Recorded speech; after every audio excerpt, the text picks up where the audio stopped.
Today on the show is someone who's all in on reshaping what nonprofit leadership can look like. Greg Harrell-Edge is the founder of the Pro Impact Project, a new content and community hub designed specifically to support executive directors with modern growth strategies. Before launching his new venture, Greg spent nearly a decade as the ED of CoachArt, where he led the charge in quintupling their impact, delivering 5 times more arts and athletic lessons to kids with chronic illnesses. One of his most innovative strategies was a whole new spin on monthly giving, creating online advisory boards where supporters contributed not only monthly donations, but also their advice and professional networks. Yes, I literally love this, and we talk all about it. So in this episode, we talk about why EDs need to think long-term more now than ever, how monthly giving can and should be a strategic cornerstone of scalable growth, the mindset shifts that helped him grow CoachArt, and what he's building next with the Pro Impact Project to support you, bold, impact executive directors and teams. Plus, we reflect on really the state of the nonprofit sector right now and why now is the time to think bigger and really build a culture that leads with innovation. Let's get into the episode. What does aspirational look like? My whole background, I want to take an organization, take a long-term view, use innovation, use technology, try to scale. What do we really think that means? And at the end of day one of a 2-day retreat, we had settled on this idea of exactly what I mentioned, actually. What if we set the goal of trying to triple in the first 3 years, triple our impact?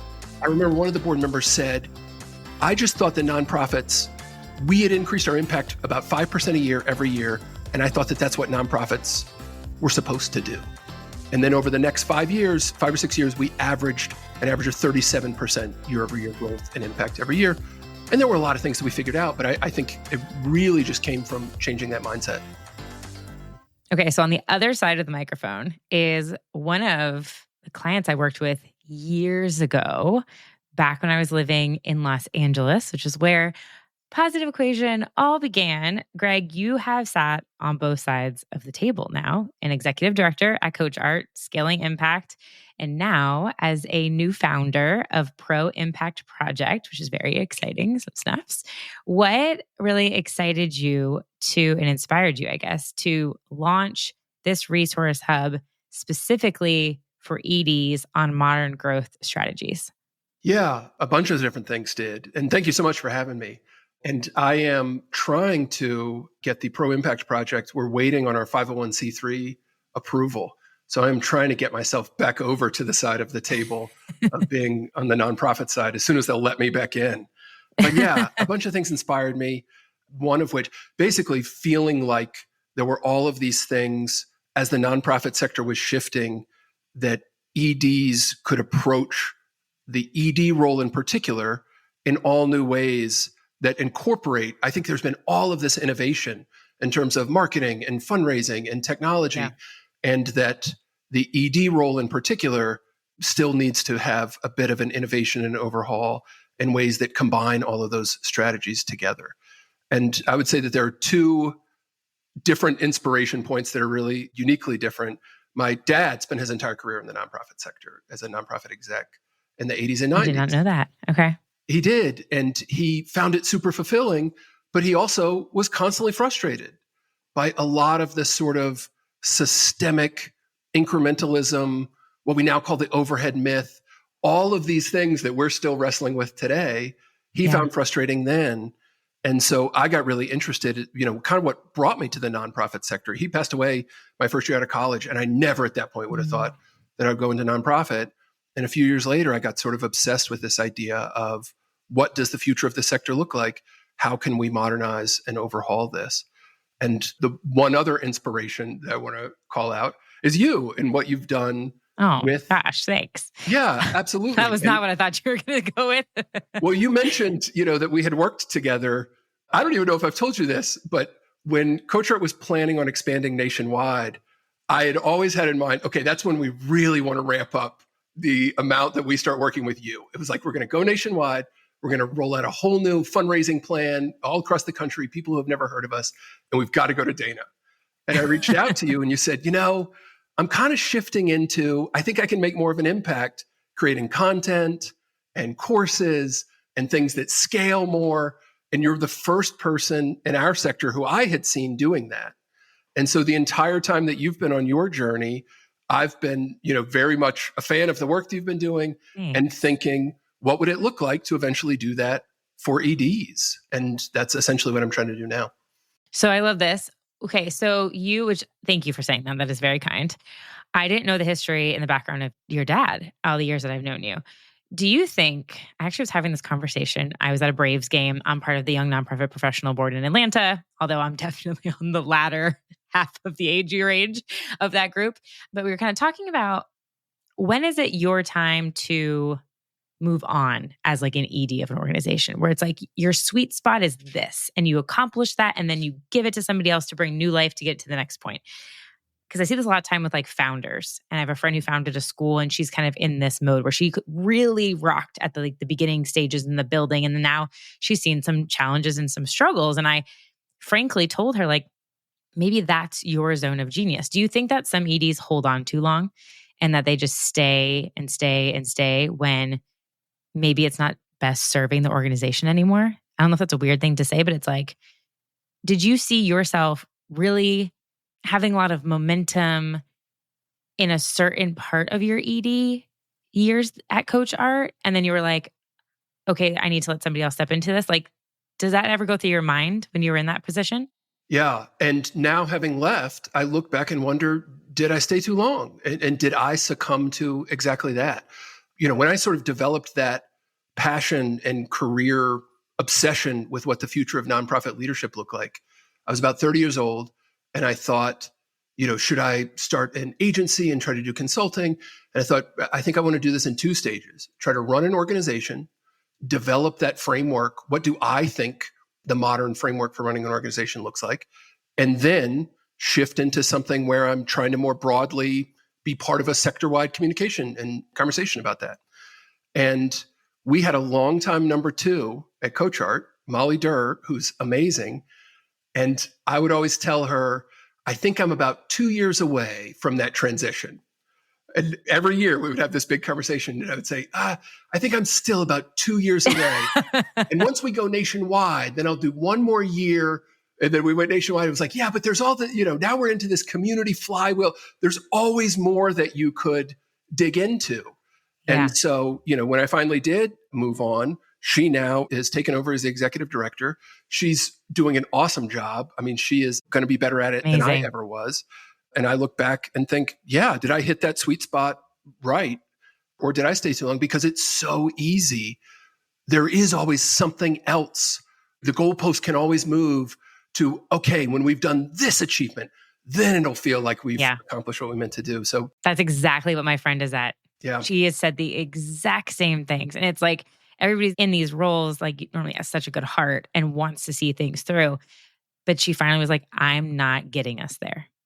And she's like, maybe it is a little bit me. And like, I need to let somebody else who has a different skill set come in, and my skill sets are best used somewhere else. So when you're thinking about the build this new platform, can you explain a little bit about what you mean and who you want to be a part of it? Absolutely. So I've developed over those years at CoachArt this sort of playbook where largely it was taking from the work of folks like you, looking at case studies from all across the nonprofit sector of what the most modern, innovative version of that part of running an organization look like, and compiling that, whether we use those at CoachArt or not, sort of compiling that into a playbook, which I've been calling the Pro Impact Playbook. And the name is based on the belief that nonprofit has probably never been the right label for our sector filled with people who are trying to make an impact on the world. And so pro impact meaning for impact, but also professional impact creators. And what does it look like for this next generation of professional impact creators? And so have developed that. And it's both these sort of foundational mindset changes and cultural changes, and also a whole host of tactics. And one of the things about moving on, it's scary to go from these ideas that you've been passionate about for a long time to starting at step 0 and trying to teach yourself how to create content and putting out the first things that everybody tells you they're not going to get any traction. You've got to just put it out and do all that hard work of failing fast and whatnot. And so I'm early on in that process right now. just to really like break it down, this is a community. This is like a hub with education, resources, community for EDs at any size organization, any year 1, year 25, right? Yes. An EED, I think the sweet spot, and this will be a little bit of iterative process in and of itself. I think the sweet spot is probably EDs who have been in the role for 2 years or less Okay. and are imagining new ways of doing things. Part of how I think about this work, we've got all of this data that says that millennials and below are approaching nonprofit totally different as donors, as volunteers. And so I think naturally they're going to approach the role totally different as EDs. And I'm a Yeah. geriatric millennial, that idea of like aging out of the young nonprofit group, and joining the graybeard crew, I totally relate to. I think as a geriatric millennial, I was the sort of tip of this wave of folks in the ED role in particular, where the people coming behind are going to be incredible and take all new approaches. And so now I want to try to figure out what types of resources, what types of content and community they most Yeah. need to do their job well, and stuff that I looked around and couldn't find as an ED myself. Yes. And I think, did you go to school to be an ED? No. Correct. Okay. So I have rarely heard somebody say, like, yes, I went to nonprofit management and got my bachelor's degree, but then I also had, to really be an ED, then I got my business degree and et cetera, right? There's so much just ad hoc learning that happens that you end up into a role like that. And something that I wanted to dive into with you is obviously one of my favorite topics of conversation around monthly giving. And you really pioneered this unique spin on it. And I'm sure you'll bring a lot of your background into the resources and education you provide. But it was like this blending of financial support with an advisory board. Can you explain like that model, the mindset behind it, and how it actually functioned? Sure. So I think it's an example in a lot of ways of that idea of coming from a development background, but then sitting in the ED role and seeing the organization and the metrics more broadly than just having the focus on dollars itself, where we were trying to figure out experiments that we could run with monthly giving. And I've always been a huge believer, and I know we'll talk about it, of how monthly giving fits into how a modern ED can and should approach running an organization. But there's this old expression in fundraising, and I'm a big believer in the type of innovation that says you got to learn all the rules first before you break them. So I was always very interested in how nonprofit fundraising had traditionally been done. And there's this old expression that I imagine you've heard of, if you want advice, ask for money. And if you want money, ask for advice. Mm-hmm. And the idea behind it is partly that if you start with a kind of real and genuine conversation about what should we be doing, and get someone to buy in on that level, they're naturally going to want to help out and support it. And that people don't want to be viewed just as a donor, that they really think of themselves as supporting this cause. So we experimented with that idea. When we were first launching our app, we thought there's so many little questions about rolling out this app that it would be helpful to have some sort of junior professionals in tech that we could go to. So we used LinkedIn. We approached a bunch of folks and we said, can you both give us your advice in this online advisory board and also commit to be a monthly donor? I think we had several levels, and it was like, you can start at a really low level if that's right for your career. You kind of choose. And the entire thing is, we're going to ask you for advice, and then the funding that you give is going to help make possible the types of advice that you're giving. And one of the things, every time we ended up doing probably 4 different versions of that over the years. And every time the interest was unbelievable, inspiring, overwhelming. The problem to scale was that we never had enough advice to be able to scale it into something that was a 100-person or 1,000-person group. But just on a purely value proposition basis, we would reach out to strangers, cold outreach, and say, hey, here's this thing. Can you give us your advice and make a donation? And I mean, how many times in a monthly giving program, when you do cold outreach, do you hear from people, I've wanted to do something like this. I didn't know how to do it. Dream Thank answer. you so much. Right, exactly. And so I think the value proposition of it is something that definitely appealed to people the more that we can figure out how to execute on that, which we're trying to do with this new project at the Pro Impact Project. So cool. Is your donation page leaking donors? According to iDonate, roughly 89% of visitors leave your donation page without giving. That's not a traffic problem. That's a conversion gap. iDonate's new pop-up donation form is built to fix the CVR gap. It's mobile first, moment driven, and appears right when inspiration strikes on blogs, campaign pages, or stories. More donors, same traffic, less friction. iDonate lets you control the strategy, the voice, and the design. To see it in action, you can launch a demo at idonate.com or click the direct link in the show notes. How many people would be part of that like advisory board team committee at a time? Or was it just like ongoing, as long as they would stay, they could stay? Or was it like set periods of time? We experimented with both models. The sweet spot was always like maybe 15 to 25 people. Okay. And once it got more than that, it started to become unwieldy of genuinely sort of like asking for and receiving, the advice. But yeah, that was always sort of the size of the group. We experimented with different platforms. The very first one was just an email list, and we would email them, hey, can anybody help us with HubSpot automation?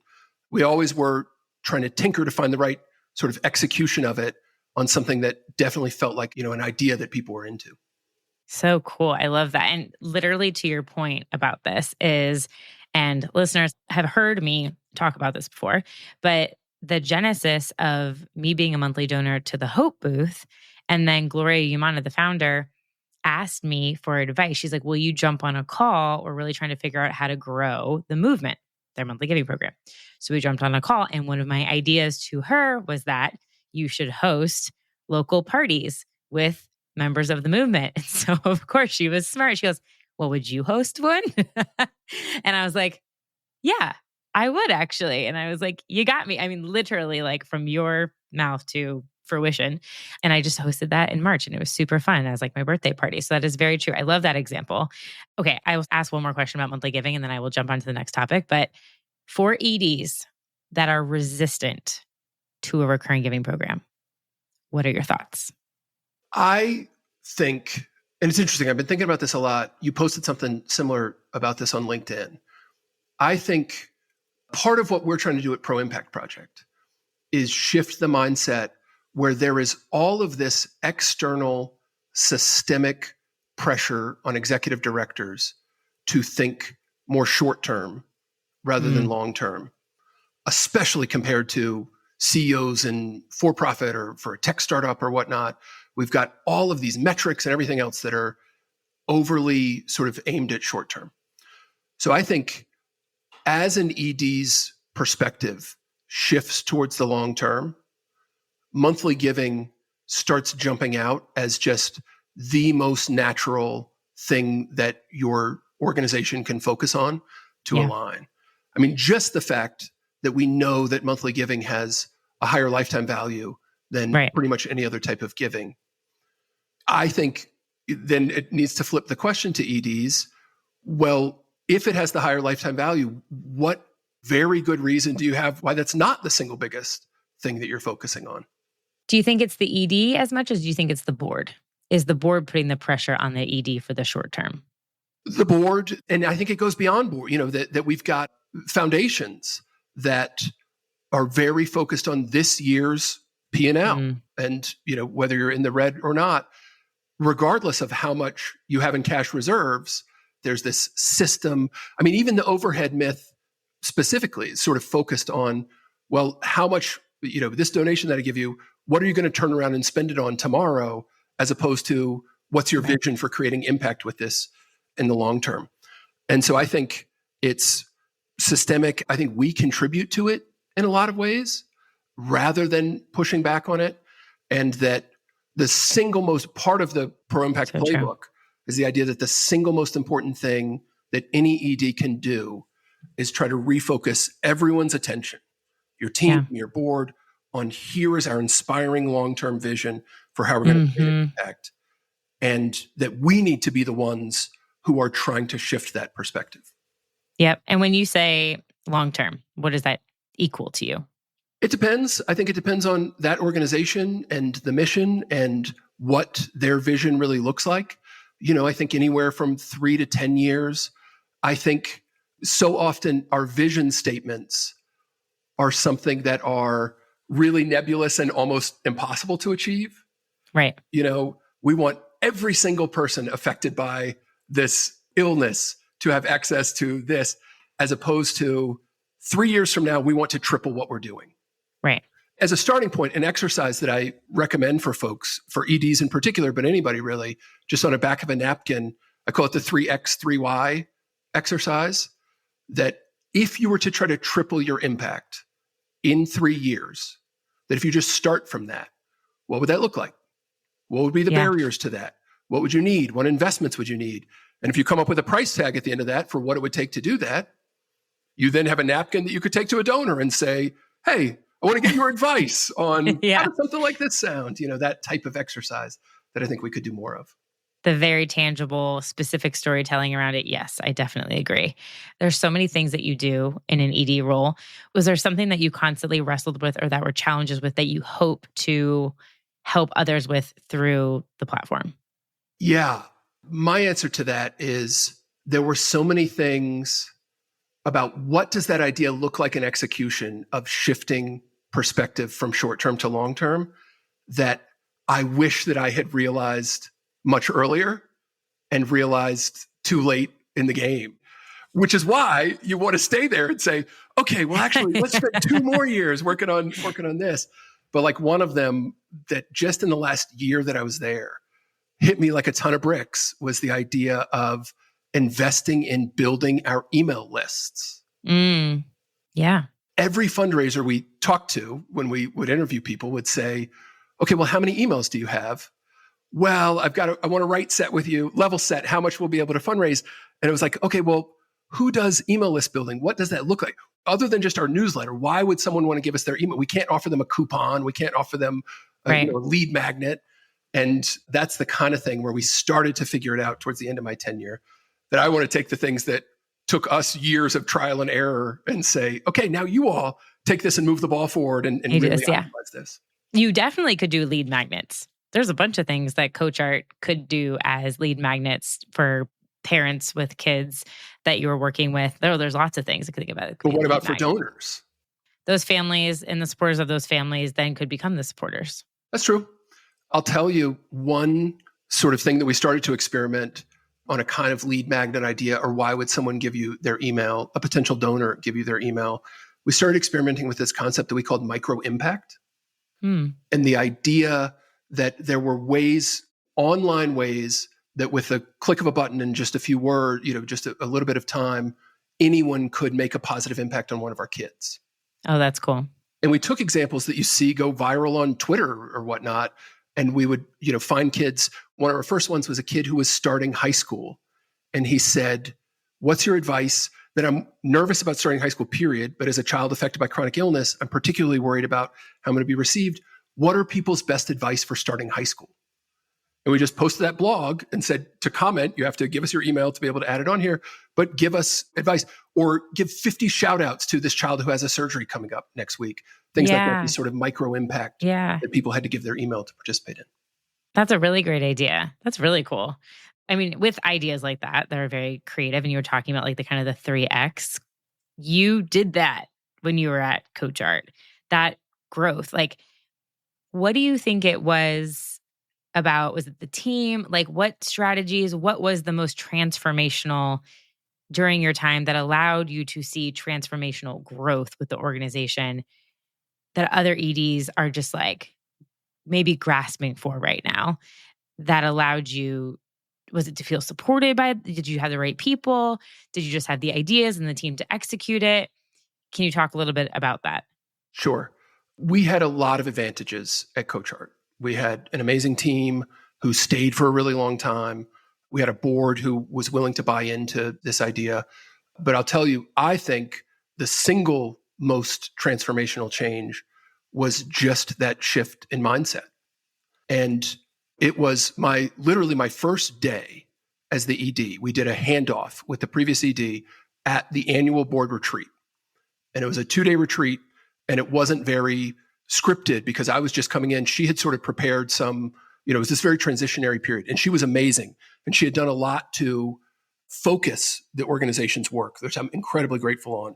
We were doing too many programs, and she whittled it down to just our most impactful program. Oh, that is so important. I think that is a very common problem. Yeah. And I was trying so grateful. To do everything. Yeah. And it's harder work telling people, okay, we're going to have to cut this and cut this. That was yet again one of those advantages that I felt like I walked into. I felt like I would have had to do that in year one. And because, we shared that approach, but I was glad that I didn't, that had already been done. So we had this conversation with the board where we said, okay, what does aspirational look like? My whole background, I want to take an organization, take a long-term view, use innovation, use technology, try to scale. What do we really think that means? And at the end of day one of a 2-day retreat, we had settled on this idea of exactly what I mentioned, actually. What if we set the goal of trying to triple in the first 3 years, triple our impact? Mm-hmm. And I think that's really critical, where we weren't measuring it by our total revenue. Yes. We're measuring it by impact. And so I said, okay, is everybody in the room, are we planting the flag? Actually, our board chair at the time said, I think we need a plant the flag moment. Are we saying we're trying to triple? And at that point, we didn't have a plan. We had some sense of how we were going to use technology. And so I stayed up that night with the ED and we mapped out some exercises, and we showed up the next day and said, okay, this is day one of trying to triple in the next 3 years. And I think just that flip in perspective changes the energy. I remember one of the board members said, I just thought the nonprofits, we had increased our impact about 5% a year every year. And I thought that that's what nonprofits were supposed to do. And then over the next 5 or 6 years, we averaged an average of 37% year-over-year growth and impact every year. And there were a lot of things that we figured out, but I think it really just came from changing that mindset. You are the second ED to have said something like that happened at a board retreat, that galvanized the board and got them on the same page for the vision. Literally, that's very interesting. And she also had incredible growth, incredible partnerships, incredible support. And I think it starts there. I love that you said that. And if listeners, if you're not having these conversations at your board retreats, these really progressive discussions, maybe you should. Maybe you should think. Not all donation forms are created equal, and not every campaign needs the same kind of giving experience. That's exactly why I had to share what I Donate breaks down in this blog, the 4 types of online donation experiences. You can click the link in the show notes to read it through. Now, whether you're running a fast-paced social campaign for, let's say, Giving Tuesday, a storytelling-rich landing page, or a major gift appeal, there's the right format to match the moment. Think of it as pairing the right tool with the right emotion. This guide helps you align your donation format with your campaign strategy so you can inspire action, not just clicks. You can head to idonate.com/blog or click the direct link in the show notes to read it now and start creating giving experiences that actually convert. About it. Okay, here's one question. If the board wasn't receptive, what do you think would have happened? Ooh. Or what would you have done, I guess, is even better question. So I picked that role and job because of the board and because the receptivity. So I think there is an element of that, right? But I think if the board is not receptive, at the end of the day, and one thing I want to make sure to mention, that with everything going on right now, our traditional models are breaking and failing us more than ever. And I know, on LinkedIn all the time, we're hearing people say it's really tough. It's a really scary time right now. So the idea of hey, let's do this big, aspirational, plant the flag, I think can feel, I've gotten some comments from folks that are a little bit read the room, man. We're talking about sustainability. Part of my answer to that is the idea, there's this Winston Churchill quote, don't let a good crisis go to waste. I've heard that too. And I think there are organizations that are going to, out of this moment, make big shifts. And so this kind of goes to the board thing. I think when you go back to first principles of a nonprofit, the thing that we most fundamentally need to grow, when you take out all the issues that we're having with government funding and everything else, is if you can put together an inspiring and compelling vision that an individual will fund, that's kind of all you need. And so if your board doesn't do that, if they're not going to introduce you, start just going through your donor Rolodex and reaching out to people and saying, hey, can I pitch you on this idea? What would it look like to triple? Here's a napkin, like, again, that thing. And while a board might say, well, I don't think that we should be biting off that much when it's all concept, if you come back and say, well, I did have a conversation with this donor of ours and they'd be willing to triple their gift if we're, or offer a match or whatever it is, then all of a sudden it becomes a lot easier to get behind.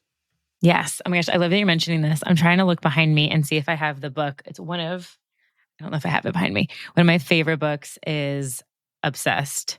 And it's all about the founder of, I think it's Red Antler Agency.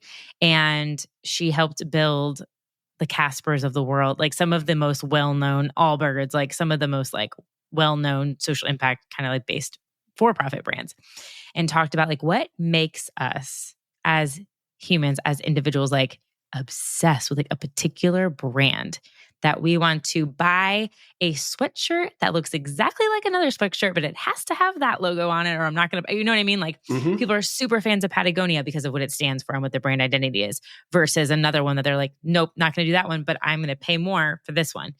And to your point, that's all about like, when you think about the nonprofits that have really been excelling in the past like decade, they have that like aura to them. That momentum that like as an individual, you can do something, it's compelling, the brand is strong. There's usually a very progressive thought leader at the helm that is speaking and doing all this outward research. And so I think you're right. I think there is this, I mean, I look back when we think back to like Airbnbs and Ubers are a great example. When would we have ever thought we would be renting other people's houses and staying in them? Whenever did we think we were going to get into a stranger's car? Whenever all you're ever taught is like never get in a stranger's car. Like these just take over our lives. And we use them all the time now. But if you would have said that 15, 20 years ago, you'd been like, yeah, right. Good joke. Right. Like, yeah. And so what is that for us? Like, how do you're saying your dad was facing the same frustrations that you were facing. Like, how do we shift that? How do we let and I actually just had a podcast interview with a consultant in Canada, and they're about to go through their political election. And she was like, it doesn't matter who's in power. There's ebbs and flows all the time about what they're going to want to support and what they're not going to want to support. And we don't want to be on the other end of that and letting that dictate the success of the organization. And so how do we empower ourselves to have the agency and to move forward? And I don't have all the answers, but we sure have some really smart people doing great work in this space that I'm sure we could figure it out. I'll tell you one really quickly that made me think of. Do you know the Scott Harrison quote about the t-shirt? No. So he talks about this idea of that making people feel guilty is an effective way to get them to donate money, but they're never going to wear your t-shirt that way. And that if our messaging, that our messaging needs to be more aspirational, and then people will give money and wear your t-shirt. He has this like t-shirt rule, I think, where every piece of fundraising they do, he wants people to ask, will this make somebody more or less likely to wear our t-shirt? And if it's going to make them less likely, we don't want to do it, which again goes back to that idea of taking into account the long term, not just one expression that I keep going back to and putting this content together is penny wise and pound foolish. And the number of things that we do in the sector that do work in the short term, but they limit our ability to succeed in the long term. And when you shift that mindset and you're running an organization, you start making a list of those, it's amazing how many of those things we do. And that if you just do it like this, it's more effective in the long term. And so it's, really comes back to that mindset. Yes. And I'm sure, oh my gosh, listeners, I'm sure you're like nodding your head, wanting to like join this conversation. I feel like we could do this around like a campfire chat or a dinner conversation together and have so many powerful voices. What do you, in a final kind of like wrap up question, what is your hope? Let's talk short-ish term, the next year to like 3 years as this platform, this community, this new organization you're building that you're really devoting yourself to. what is your hope? What is your vision for this to do? So there's sort of like the vision for the organization and the vision more broadly. I think the vision for the organization, that idea that we talked about, trying to create something that genuinely supports as many EDs as possible who are trying to do this shift at their organization and become more modern, take a more long-term view, not do things that are penny wise and pound foolish, et cetera. And all of the tactics and whatnot that it looks like to do that. More broadly, I think that work and that organization is part of a bigger shift that I think is happening already and is going to happen. And I just want my entity to hopefully play a part in that, is evolving the overall nonprofit sector, both for the people in it. I just gave a TEDx talk about the idea that there are more and more nonprofits who are modernizing, but that's only half of it. We need the way that the public perceives and views and chooses what nonprofits to support to change as well. And so most broadly, I hope that the work that we do at this organization plays a role in this overall shift, again, away from, I think nonprofit isn't even a legal term. I think it's a slang as much as anything, and an era, and that we graduate out of a nonprofit era and into a pro-impact era for both our organizations and the public supporting them, where we make these investments in organizations that really have the capacity to scale. And even when you start to zoom out at that level and look at like the amount that people are giving to political presidential candidates is essentially money that people are giving to try to create the type of world that they want. Yes. And is that returning the type of world that they want? What would happen if we took a large part of that money and invested them in nonprofit organizations that were building more modern, scalable models? What kind of return would you get on actually creating a better world if you take that approach? Boom. And we'll leave it right there. I don't think I could have ended it any better way. Greg, thank you so much for being here. How can listeners participate in what you're doing? How can they contact you? What's the best way to get involved? LinkedIn being a really big one. We've got a website, proimpact.org as well. And ultimately, one of the things I've always loved about the name of your podcast, Mission to Movements, I think that fits into that same ethos. I'm trying to take our mission and turn it into a movement. And so any degree to which that content resonates, if you are an ED, come and check it out. If you can share it with your ED, if you can just amplify it on LinkedIn or on another social platform to sort of like get these ideas in front of people who they might resonate for. And for some people, they're not, and it's not a fit for their organization. And that's totally fine, to get these ideas and opportunities to be part of a community and content in front of people who might want to join it. That helping to turn it in from a mission into a movement would be the number one way. I love it. Awesome. Thank you so much for being here and creating this new awesome platform. I can't wait to check it out and be part of it. Thanks, you. Greg. I really appreciate it. Thank you so much for tuning into today's episode of Missions to Movements. If you enjoyed our conversation and found it helpful, I would love for you to take a moment to leave a review wherever you're listening. Your feedback helps us reach more change makers like you and continue bringing impactful stories and strategies to the show. Don't forget to hit that subscribe button too, so you'll never miss an episode. And until next time, keep turning your mission into a movement.